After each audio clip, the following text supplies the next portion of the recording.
Good morning, everybody, and welcome to the Top Producer interview for the month of September. I am Edith Espinola. I'm really excited that you guys are here.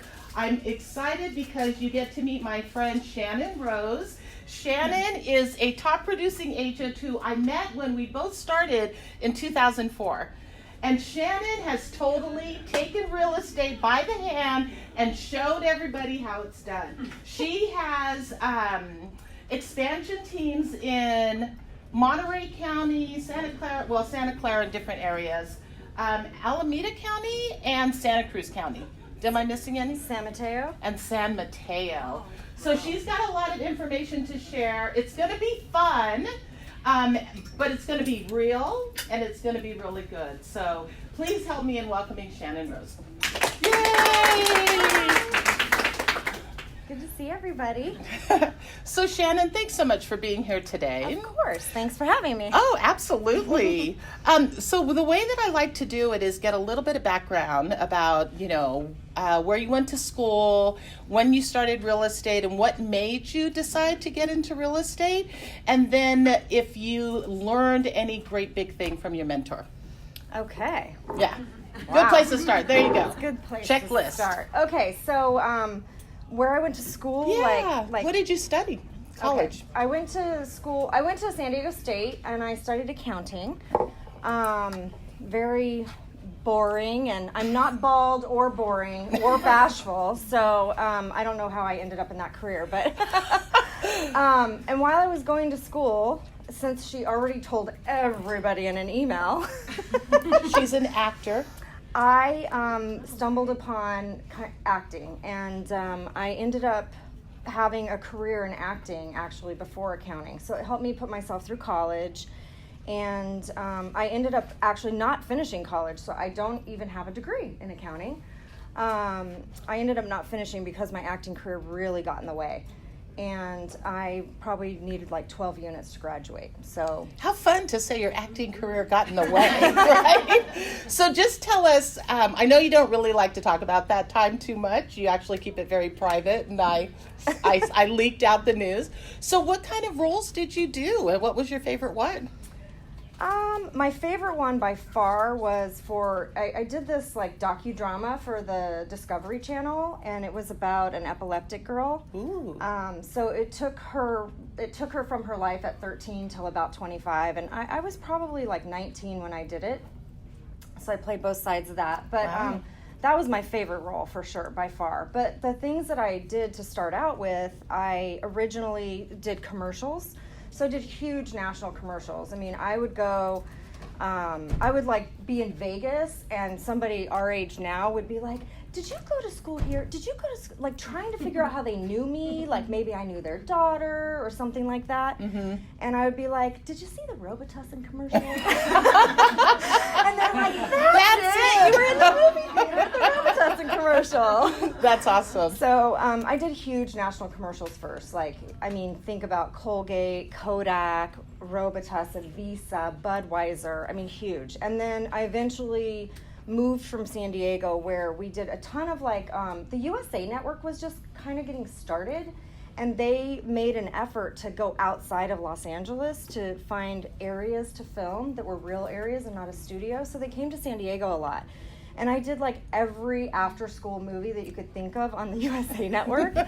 And then I eventually moved to LA and started doing films and television shows. So that's awesome. Yeah. So when did you decide to leave acting, and then did you go straight to being a controller for the angel people?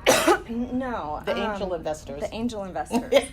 The angel people. I didn't go straight from that, but I did leave acting for what I would say was love. I moved cross country to New York, Delaware, Pennsylvania, and thought I would like do acting out there. And when I got there, it was like, well, no, I mean, you have to stay at home and be, a soon-to-be wife and all this stuff. So that kind of just wasn't really what was going to happen in my life. So I did stay there for a little while, and I fell back on my accounting skills. I worked for the largest credit card company in the country at the time. It was called First USA Bank. They are the bank that really established all the like branded credit cards that, like think about your Southwest credit card and you get like those points for, flying. And that's who I worked for a long time on the East Coast. And what got me back was my brother was like, "What are you doing in Delaware?" Yeah, right? And, California girl. Yeah, and so I came back, and my brother and I opened a bar in San Francisco together, named after my niece. Like 6 months later, I was like, I am done with this. It was crazy. San Francisco, kind of on the edge of the Tenderloin, right by like the city capital and stuff. It just wasn't fun. Yeah. So that was like when the .com was kind of starting up. I mean, like if some of you in this room won't even know what I'm talking about, but there used to be these huge parties for .coms, like huge parties. And I worked at, 2 or 3 .coms before I went into the angel investing world. But I was like an operations manager or an accounting person or a controller, something kind of in operations and accounting. HR, sometimes it was the everything person, because in the .com world, you might only have 3 people when you started up, Mm-hmm. But this is kind of a fun story. So I worked at gloss.com. And our competitor was this company called Sephora.com. Oh, wow. And so Gloss got bought, but they were both like online makeup stores. It was way before Sephora had in-store stores. And anyways, Gloss got bought up by Estee Lauder. Sephora was first to the market to actually have both an online store and an in-store store, so they were kind of the ones that made it. Went through that merger and acquisition, and then eventually got hired by Ron Conway, who is, I would probably call him like the godfather of Silicon Valley as far as angel investing is concerned. So I worked for like the best of the best. It was awesome, but it was also very stressful. Right, but it sounds like that was an exciting time, right? It was, and then to exciting. be part of the Angel Investor Network, you really got to see the newest things coming out. So yeah, you were there at the beginning of Silicon Valley creation. I really was. I mean, I managed 6 portfolios. One was, 2 of them were biotech and 4 of them were high tech. And in the high tech world, like you name a .com, it probably was in our portfolio. The first company that we took public was Ask Jeeves. The last company we took public was Google. Wow. Before I left. And everything was in there. I mean, Zillow was in there. Redfin was in there. Expedia, Travelocity. I mean, tons of companies that aren't even really around any longer were also in there. That's awesome. Facebook, LinkedIn, you name it. So, cool. So my job was really I was like the liaison between the investors who gave us the money, who were all the guys that really invented the internet. I mean, they were like Mark Andreessens who invented, Netscape, right? Yeah. And then, so I communicated with all these people that gave us the money, and then I communicated with either the CFOs or the CEOs of the companies, like, Steve and Larry of this company called Google. I mean, what's Google, right? It was fun times. Yeah, that sounds great. So it makes sense then that you would take your own real estate business to a higher level, because in your past you had dealt with people who were at the higher level and the visionaries, right? So it's kind of cool how you've brought that in there. It took me a long time, you guys. I mean, when I first left the VC or angel investing world, I was kind of embarrassed to some extent, like, oh, I'm just a realtor, right? Like the stigma of like the used car salesman kind of realtor stigma. And I really had all these great connections that, I met Edith at Keller Williams and started attending classes and was reading the Millionaire Real Estate Agent book that Gary Keller wrote. And I mean, the thing that was so weird was like I knew how to build that business because it was really clearly defined in the Red Book. But I was also very like, oh, I can't talk to those people. That sphere that I had at that time could have and should have been amazing. Right. But I didn't want to reach out to them right away. I was like, oh, I don't want to do this. Let me just build my own thing, So my very first transaction was like somebody who worked with my husband. Right. So I'm curious. So what made you decide to become a realtor? While I was working at Angel Investors, I was investing in real estate already. I read a little book like How to Become a Millionaire in 5 Years. And so I put my heart and soul into doing that. I read this book. My husband and I, at the time, we basically bought 2 properties a year for 5 years. And at the end of the 5 years, we had a net worth of over $1 million, which was great. So that's kind of how I got into real estate. Was right at the same time that we were waiting for Google's IPO. We were starting to wind the fund down because actually, minus Google, the .com world was in the middle of a .bomb. I mean, we really were. And so we were literally waiting for Google's IPO, and then we were winding the fund down. So I was on a salary still. We went from like 19 people who had this huge, all those parties and all this paperwork, and I mean, just tons of stuff was going on all the time. But we went from that to just Ron and I. Winding the fund down, right? And so when that happened, I had a ton of time on my hands, so I was like, I'm just gonna go get my real estate license and get that 3% on those purchases I do all the time. It's gonna be great. And then I passed my test, and somebody said, well, you have to hang your license in order to get that commission. And I was clueless. I literally had no idea. And so I went and interviewed a bunch of companies, and Chris Alston was the team leader in the Campbell office at the time. And I remember I had that big old swan cast on my arm. I had just my God, I remember that. I had just broken my wrist snowboarding, and I had this terrible cast that was like from here all the way to here, and walking around like this all the time. And we drew funny things on it, and anyway.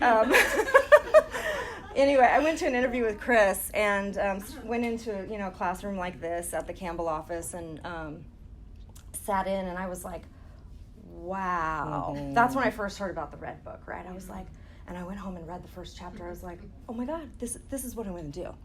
And so then I just sat in classes all the time. And I was really fortunate. I mean, I would never advocate to do your business this way, but because I had a full-time job at the time that really wasn't full-time, it was paying me full-time, but it wasn't full-time, I was able to prepare all those things in advance. Like I had my listing presentation downloaded off of, mykw.com or whatever, and was able to manipulate it and make it perfection. And I really don't advocate doing that now because I think it's just better to go out and get business and then figure that stuff out, because we already have it canned anyways, and if it's not perfect the first time, it's okay.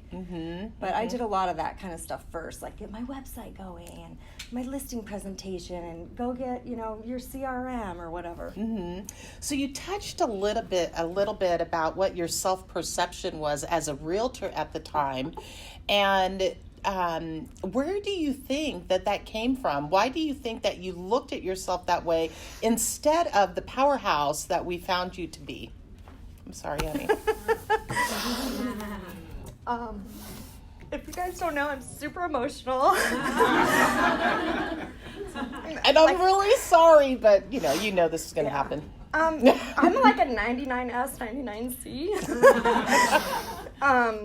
So I mean, just being really open and honest, like my big why, and I've never really verbalized it out loud to many people like this.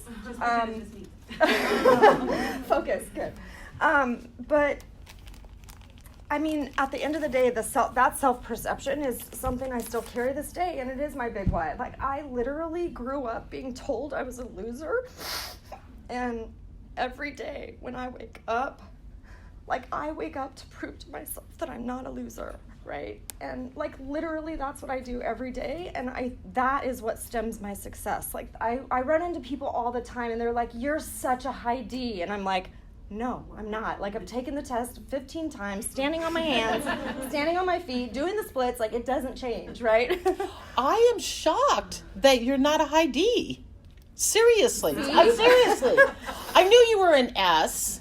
Well, and I knew you had C, right? And I knew you had C, but I'm surprised, really, sincerely surprised you're not a high D. Yeah. My drive, comes from a childhood thing that I have gone to tons of counseling for, and I don't have to cry about it, but I'm nervous. Yeah, thank you. Well, we got that out of the way, Okay. so yeah. Done. Thank you for being so Yeah. open and vulnerable. I really appreciate that because, that's actually something that's very common with a lot of people, not just realtors, but our lack of self-worth and believing that we're capable of going out there and asking for the business or getting the business, right? We feel like, or at least for me, when I was still trying to find my way, I felt like, I'm doing real estate, but it's okay if I tell you if I don't, it's kind of weird. So it's amazing that you had that self perspective, and yet you rose to the occasion, right? What was it that made you? So you have your big why of I am going to show that I am worthy of success and happiness and love every day. What was it beyond that, or that helped you to maintain that drive? I think at the end of the day, like, I'm just a business person, right? I went to school for accounting, and and by the way, my parents owned a water slide park. There was a little thing called Splashdown, if you guys have lived here long enough. It was over in Milpitas by the bowling alley, and that's how I grew up. Like, from the age of 8, I ran a cash register, and I knew how to do my multiplications of $2.50 because that's how much it costs to ride the slides. Oh, well, that's good. That 2.5% is commission, right?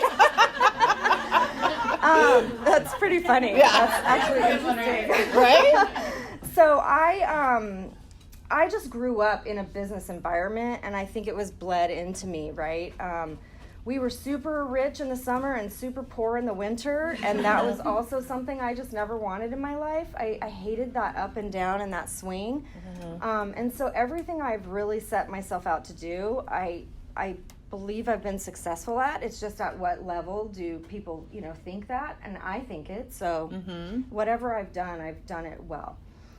When I was an actor, I was actually very successful. I could name drop a ton of people that are really, really famous right now that are my friends, and I would be in that position easily if I had just stuck it out. But it used to scare me. I mean, like, success scared the crap out of me. I bet you it scares the crap out of a lot of people. Yeah. Does anybody want to raise their hand that success scares them? I'm afraid of it, right? It's like, oh my God, then I'm really going to be seen, right? Yeah. Wow. Yeah. So then, how did you get to have this strength that you have right now? How did you, did you read books? Did you go through counseling? Did you go to seminars? Did you get a coach? What was it? What was the secret key? All of those things are part of what I've done. I mean, I've definitely gone to counseling. Yeah. I have read tons of books. I mean, to this day, my goal really is to read between 15 and 20 books a year. Sometimes I meet it, sometimes I don't, but I still read a lot of books, I definitely hired a coach. I used to be a coach. I coached for Tom Ferry for many, many years, and I now have a MAPS coach. But I think there was something at the beginning of your question that I really wanted to answer. Which one? This question?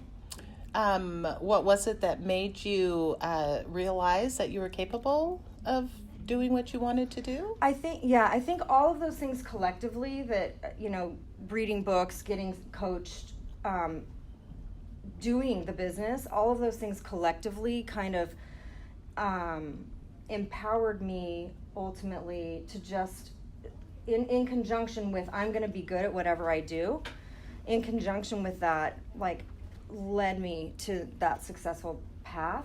And I think the biggest thing for me is I just always wanted to learn the best that I could. And what I mean by that, and if any of you have been in a transaction with me or, been mentored by me or anything like that, you could ask me a question about the contract and I'll tell you exactly what page it's on or what paragraph it is, like, and exactly why, you know, that paragraph's in there and how it protects your clients, whether it's for the buyer or the seller.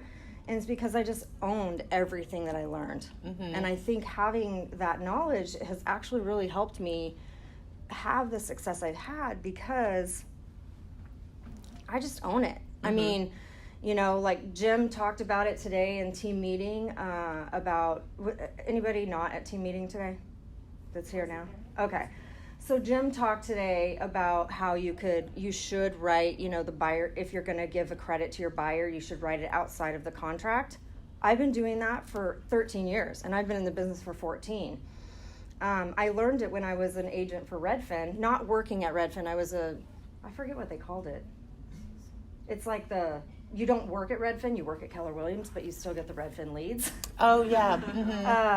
I forget what that's called now. But anyways, I was a Redfin whatever agent.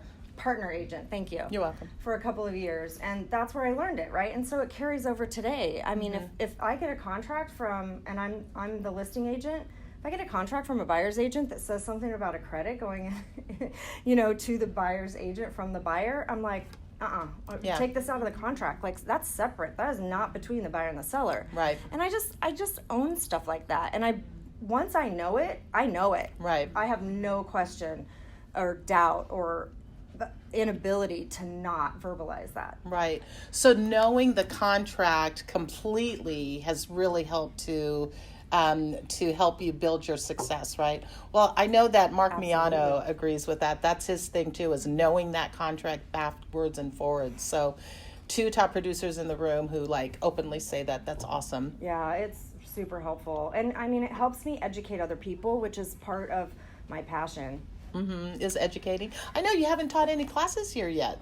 I've taught a couple. Oh, you have? I have. I taught, what did I teach? Oh, Jim Myrick and I had a little debate, but that was fun because he's a very high D and I'm a very high C. So I'm all about checklists and, you know, and he's like, no, just go get the business. Oh, that must have been a fun class. It was pretty fun.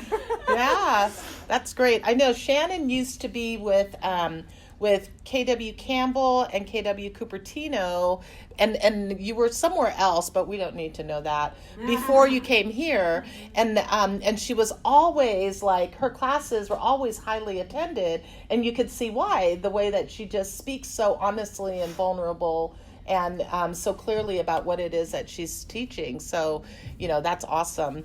I'm going to take a minute and see if anybody has any questions right now. Does anyone have any questions? Yes. So contract is very important. How do you use this to get a sell? To get A sell or like a listing? When I go to a listing appointment and I'm signing the listing agreement or maybe leading up to signing the listing agreement, and this is something I do with everything. I do it with a buyer. Like if I'm showing a property, I'm going to like start talking about section 1 and section 2 and just what I call puking all over the client with information, right? Like I'm just like, bleh. And then they're like, oh my God, that's so much information. And I just didn't I didn't know that I didn't know this, you know? And so it's kind of the same thing. If I can express verbally to a client, like I'm here to protect you. And this, like one of the biggest things in a listing appointment that I will say when I go through the agency disclosure, I will explain to them what fiduciary actually means, right? Like this is an agency disclosure. It explains that a seller's agent has a fiduciary responsibility to the seller. The buyer's agent has a fiduciary responsibility to the buyer. And I will ask, do you understand what fiduciary means? Or if I can kind of tell they're a little bit more educated or something, because that's a big word. A lot of people don't really know what it means. And so I will just sit there and tell them, point blank, a fiduciary responsibility is to make sure that I put your interest above my own. And I pause and I let them think about that, right? Because all of a sudden they're like, oh crap, you're gonna really do that for me? Because they're just thinking, you're just gonna sell my house, right? Like, hey, I'm gonna try and negotiate with you to get you to like 4% commission. That's all they're thinking about, right? So I really make a point to have some really deep conversations about important things, right? Because that's how I show my value. So it sounds like you use the listing presentation, you use that conversation as an opportunity to educate. Yep. Awesome. And then with the buyer consultation, I assume you do the same thing. I do the same thing. If you come into a buyer consult with me, if you're a first-time home buyer, I don't even talk about the contract and how we're going to go look at properties. I'm like literally educating you on what a property inspection's benefits are, or termite inspections, and I'm setting expectations in advance, right? I'm telling you right now on our first meeting, it is normal to see a termite inspection report with $5,000 worth of Section 1 work. Because then when we go to that condo tomorrow or that house in 2 months, and you see a termite inspection report for the first time, and it says $3,000, you're like, Shannon already told me this is normal, right? This is great. Versus I don't tell them that, and they're actually like, oh, the termite report's $3,000. I mean, do you think we can like negotiate that to get repaired? No, you can't get that repaired in Silicon Valley. Yeah. I mean, you go to Sacramento, no problem. You could probably ask for some of those repairs. Yeah, exactly. That's awesome. So how do you get most of your business? And what do you have? Do you have your breakdown of buyers versus sellers? How much is what? It's really changed over the years. When I first started in the business, I very heavily focused on listings, but I couldn't get them. I focused and focused and focused, and I just kept getting buyers and buyers and buyers. And I really believe that part of that issue for me was because I'm such like a nurturer and a caretaker, and I didn't know how to nurture and take care of sellers, then. I didn't know how then. And so it's just changed over the years. About 3 years in, I finally was, like 60% listings and 40% buyers. And then, of course, as I started building a team, it became heavier on the buyers and less on the listings. And now we're kind of switching it back again, where we're heavy on the listings, all of us on the team and in our expansion locations. But I mean, it's really been 60-40 or 40-60. Okay. It's sort of never flopped too extreme. Right. So what do you do to get listing appointments? Like, what is your flow now? So now I really focus on relationships with other agents. It's always been a part of who I am, like in the sense that I would love to know that you could go out and talk to anybody in this industry and mention my name, and they would be like, oh, she's very professional, right? Like they wouldn't say, oh, she's so rude, right? Or something like that. I mean, I would hope that that's the image that I have amongst the real estate agent community. I really do in every transaction or every just day in, day out, try and keep that balance of keeping great rapport with my clients and great rapport with agents. And most of my business in the past has come from my sphere. The larger portion of my business has come from my sphere. Of course, when I was expanding and growing my team, there was a lot of money getting dumped into Zillow. And so, of course, like a third of my business was coming from Zillow. But I mean, no joke, you guys, I literally used to spend $20,000 a month on Zillow. And right now today, I spend $400 a month just to keep my picture up there, like so that sometimes I might get a lead, right? But most of our business definitely comes from our sphere, and how I'm getting listings now is a little different. I'm doing a lot more what I would call B2B, and that's like my old accounting hat, language. I'm sure many of you have worked in the tech industry, and that makes sense to you. But in the real estate industry, you're like, well, how does B2B work, right? So, well, what is B2B? Like business to business, and so different channels, right? Rather than thinking typical red book stuff and the list of how you can get your business is from, door knocking or for sale by owners or expireds or your sphere or an 8x8 or a 33 touch. Like all of those things are awesome, and they've definitely gotten me to where I am now. But now, like I get bored really easy, and I think a lot of us realtors do. which is why we like throw ideas at the wall and come up with some crazy marketing idea that we implement for 6 months and then it doesn't work and we're like, what were we thinking, right? Yeah, it sounded good. Yeah. And what happened? Yeah. So I want to make sure I don't get bored in this industry because it is my third career, right? I was an actor, I was an accountant, no question about it, and now here I am. And there are so many avenues in real estate. I mean, there's property management, there's commercial, there's residential, and I love residential real estate. I mean, I also love investing in real estate and like flipping properties and doing, even being a landlord is okay sometimes. But I really like focus now more on the business to business, and what that means to me in this industry is like reaching out to accountants or financial planners, right? And gaining rapport and getting into relationship with those people doesn't really bring me business today, but it will bring me business in like 3 years, right? And so for me, I'm always trying to keep that balance of what can I do today to get business right now, right? Like I can hold an open house, right? I held an open house for Nikki a couple weeks ago, and I got a buyer out of it. It wasn't that busy. We only had like maybe 6 people through, but I got like 2 solid leads out of that open house, and that's today business, right? Zillow, you can go spend money on Realtor.com or Zillow, and you can maybe get today business, but I think that technology is really changing that, and I think that Zillow and Realtor.com are actually bringing you more like 6 months from now business, right? And you can be on the internet and you can be doing SEO and all these fun things. By the way, I'm kind of a techie geek, so if I'm talking way too much tech, tell me. Well, why don't you say what SEO is? Yeah, so search engine optimization. You can put in homes in San Jose, right? And then stuff will come up. And there are going to be 3 at the top typically that are yellow in the background. Very barely can you see it, but those people are paying to be advertised right there because they've paid money that when you type in homes in San Jose that they come up.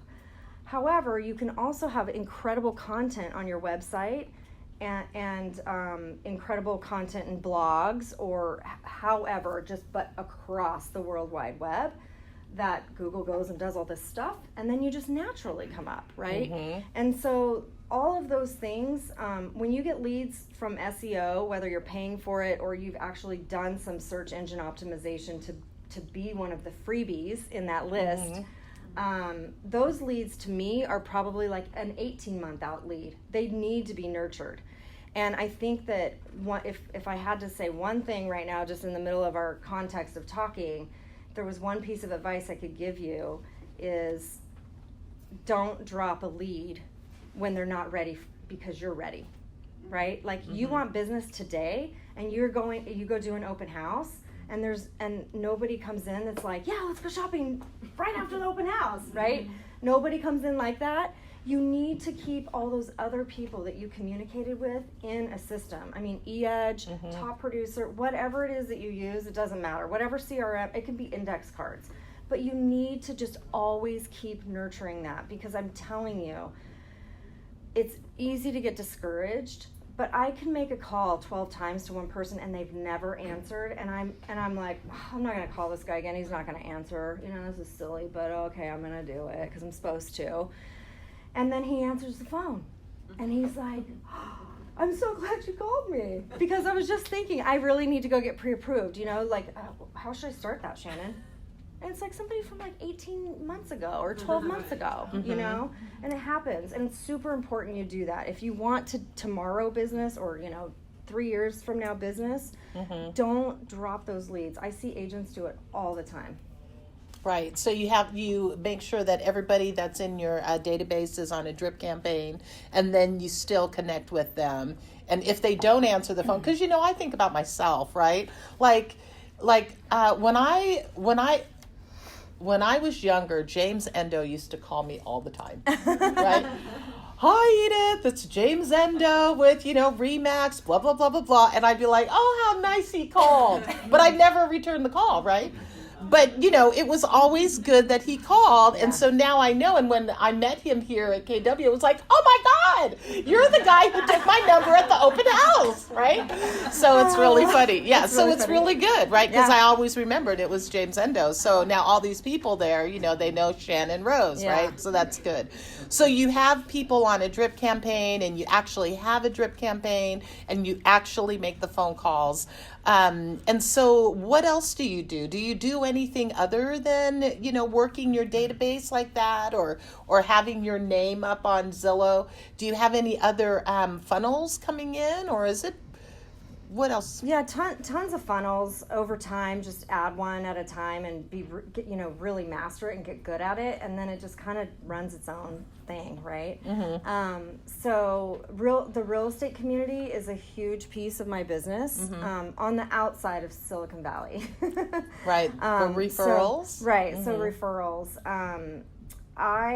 The very first family reunion I ever went to was in Las Vegas, and then it was in Vegas for 3 years, which was exhausting, by the way. But it was in Las Vegas, and my best friend in the whole world is the one who said, you should just go get your license, right?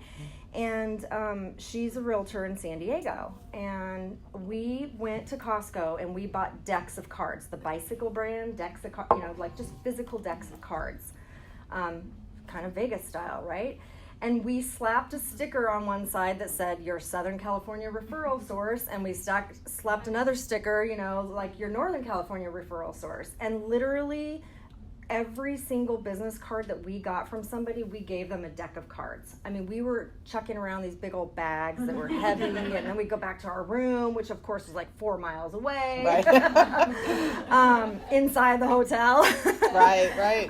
But anyway, so that is something that I did early on, and it was just like one of those little lists in the MREA book, right? And all of those business cards that I got that year got into my database, and they get nurtured. And of course, people have left Keller Williams and gone to CB. They're still in my database. I update it, right?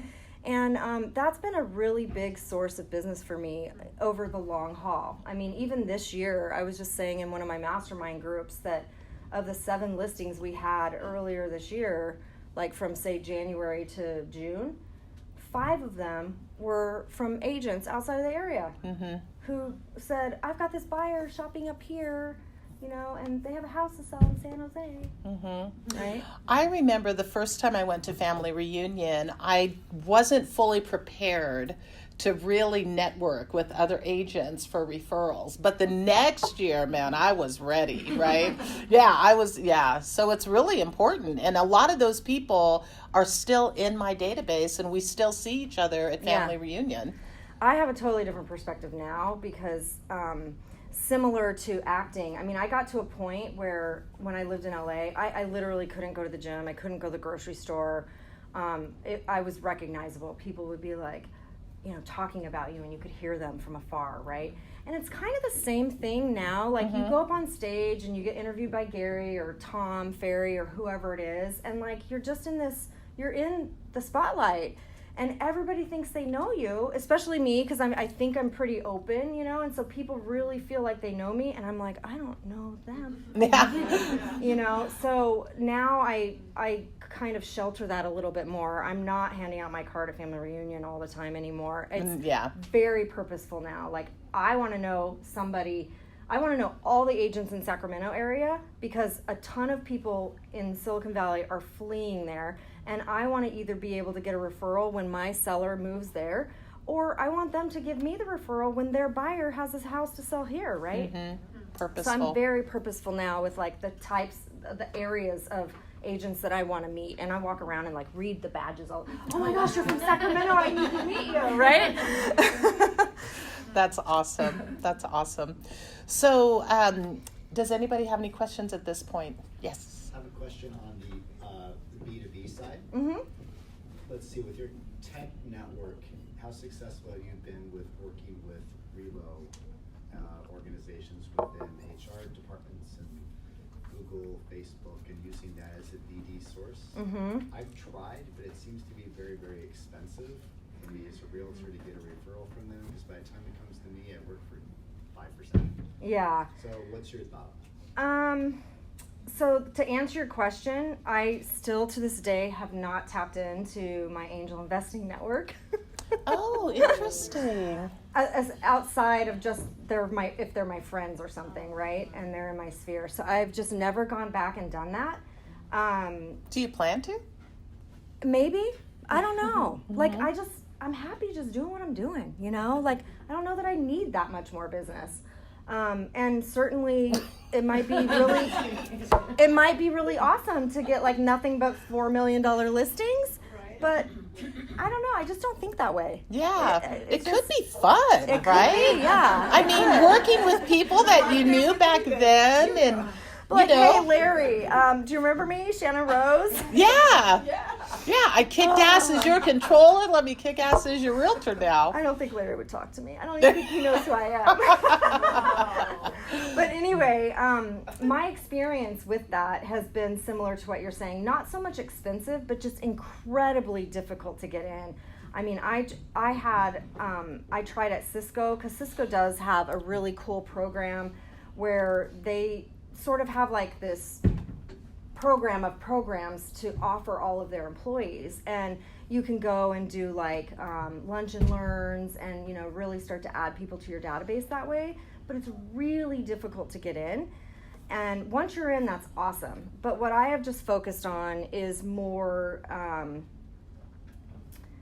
like my first year in real estate, somebody that I helped buy a house 5 years later happens to work at Google, and they had a great experience with me on their first purchase, and now they happen to work at Google, and I'm going to have an incredible experience with that person. And then I ended up getting on the Google board, which is a secret. There's actually even a name for it. And once you're on the Google board, then, you know, like somebody, if it's a good comment on the Google board, then everybody at Google is calling you. And if it's a bad comment on the Google board, and I'm talking about like an inter-employee board that's online, if that makes sense. Apple also has one. And so when you are, this is just my experience, because there's a million ways to do business, but when I'm working with somebody who I don't know where they work, I find out somehow, some way, through building rapport.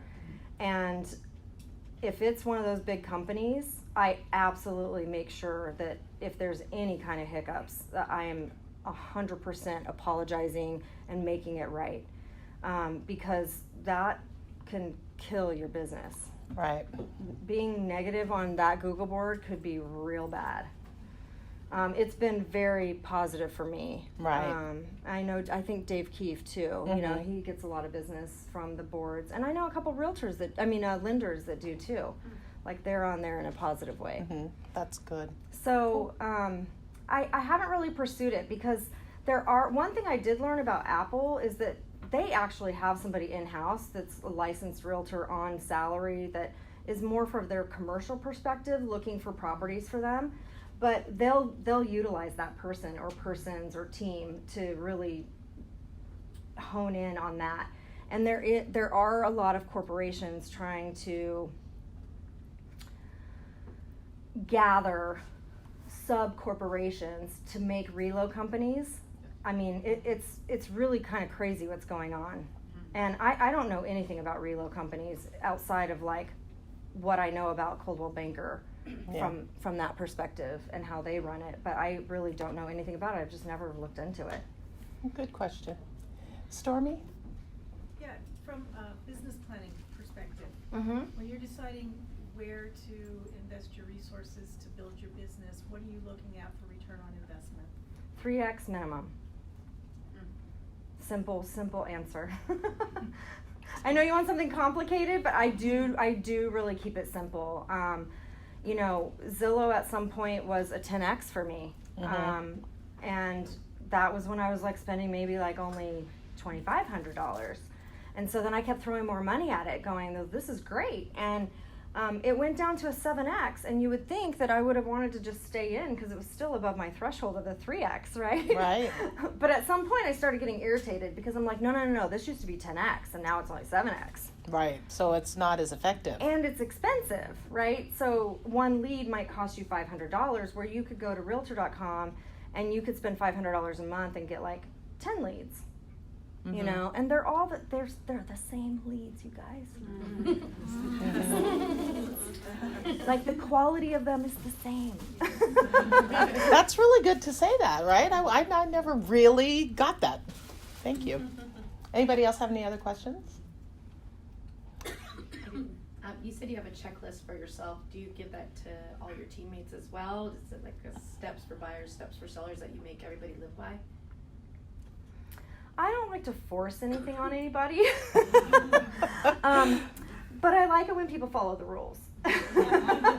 And so yes, I have checklists upon checklists, and we have been really great at executing on them at some times, and we've been very poor at executing on them sometimes because I've had a lot of turnover, not from an agent perspective, but from an administrative perspective.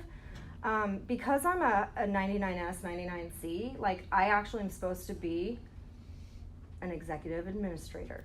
And I'm supposed to be really good at it.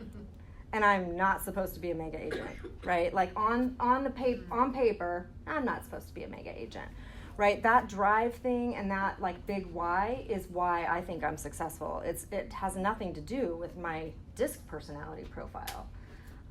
But yes, we have checklists, and our administrative staff they are held accountable to that.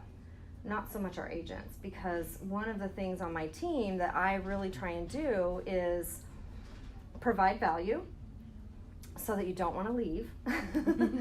Because a lot of people join teams and then want to leave. You know, they like, I learned everything and I can do it better than you and not have to share money, right? So I always want to provide value, and I always want to provide growth, and I always want to be helpful. You know, if an agent says, I just hate doing this part of the checklist, I'm like, okay, we'll handle it, right? I mean, literally, I do that because for me, that individual agent, they're going to leave if they have to keep doing that, or they're just not going to ever do it, and then our service level is going to fall short.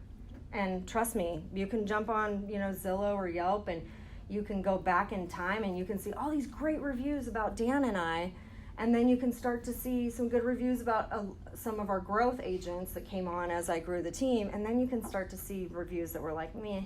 And so, I mean, you literally, I'm being really like, just go check it out. You'll see it, and then now we're coming back again because as you grow, there's a lot of growing pains, and I've made lots of mistakes, but I've had like 20 admin because what I was trying to say, Sales is awesome then. Yeah, she's awesome.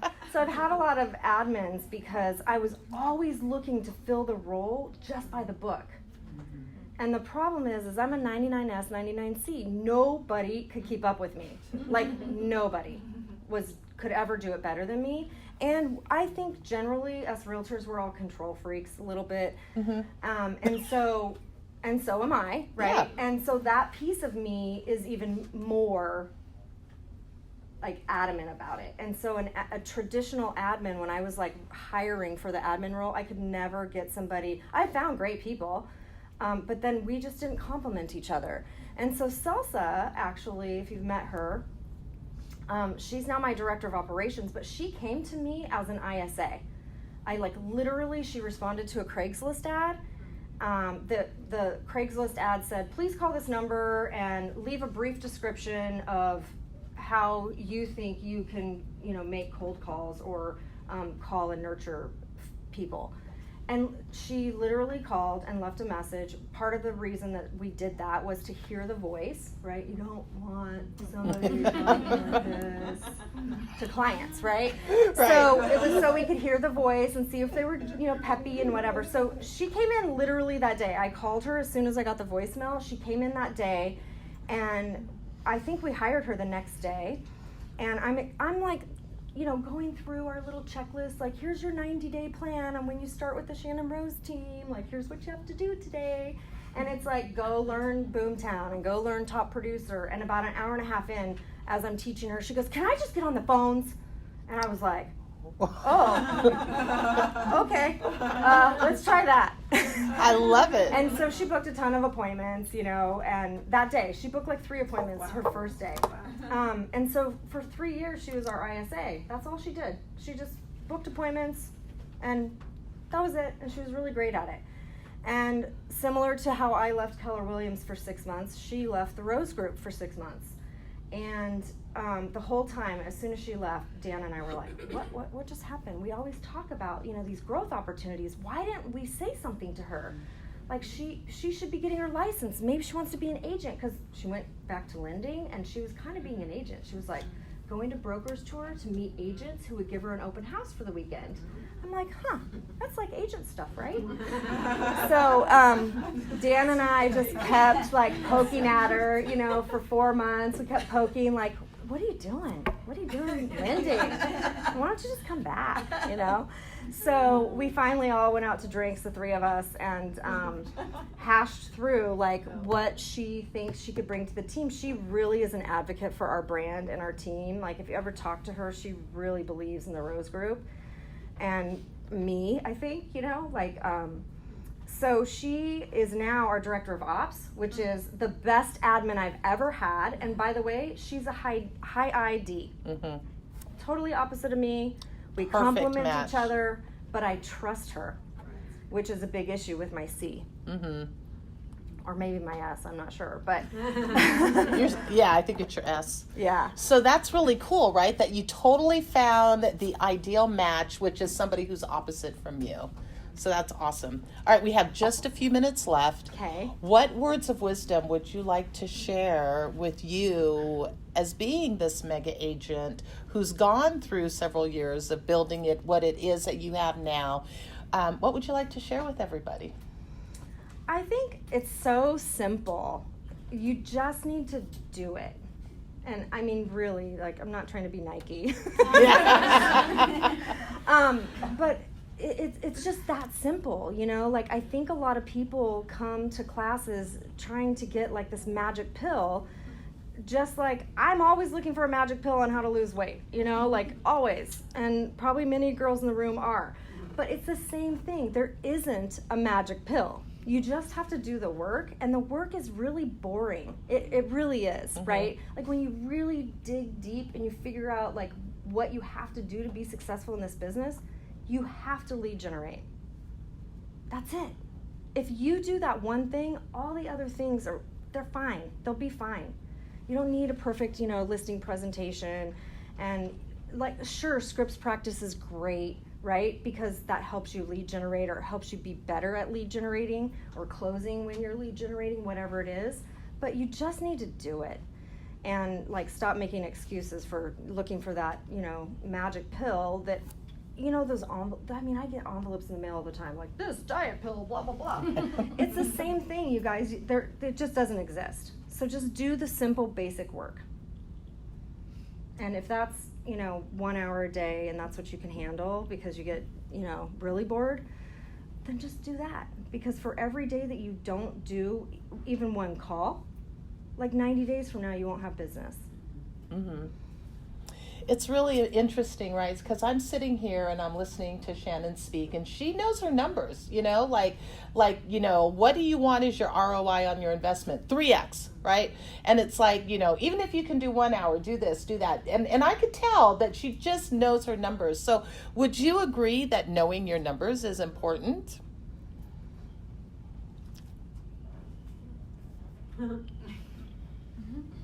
Yeah. I mean, of course I'm going to say yes to that. I'm an accountant by education, right? That's why. Yeah.